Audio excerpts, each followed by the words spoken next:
Ito namang pagsusulong ng transparent, accountable at responsive government. Sentro ng Open Government Partnership o APRM ngayong taon. Brigada Maricar Sargan, ibrigada mo! Brigada Live Report!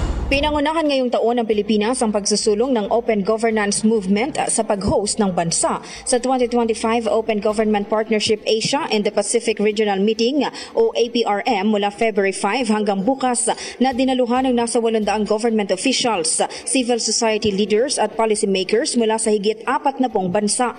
Ayon sa Department of Budget and Management na tumatayong chair ng Philippine OGP, ang Open Government Partnership ay isang pandaigdigang inisyatiba na layong gawing mas bukas, responsable at mabilis tumugon ang gobyerno sa pangangailangan ng mamamayan. Sa pamamagitan ng OGP, pinalalakas ang ugnayan ng gobyerno at civil society upang mapabuti ang serbisyo publiko, labanan ang korupsyon at itaguyod ang matibay at epektibong pamamahala. Sa APRM, binibigyang pansin ang pagpapalakas ng open government sa Asia Pacific sa pamamagitan ng pagbabahagi ng mga pinakamahuhusay na estratehiya at makabagong solusyon sa pamamahala.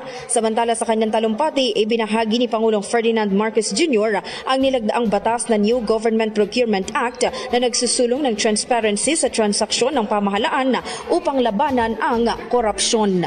In the heart of changing lives, ito si Brigada Maricar Sargan ng 105.1 Brigada News FM Manila, The Music and News Authority. Brigada Balita Nationwide. Ang bahaging ito ay hatid sa atin ng Power Cell Soya Coffee. Masarap araw-arawin.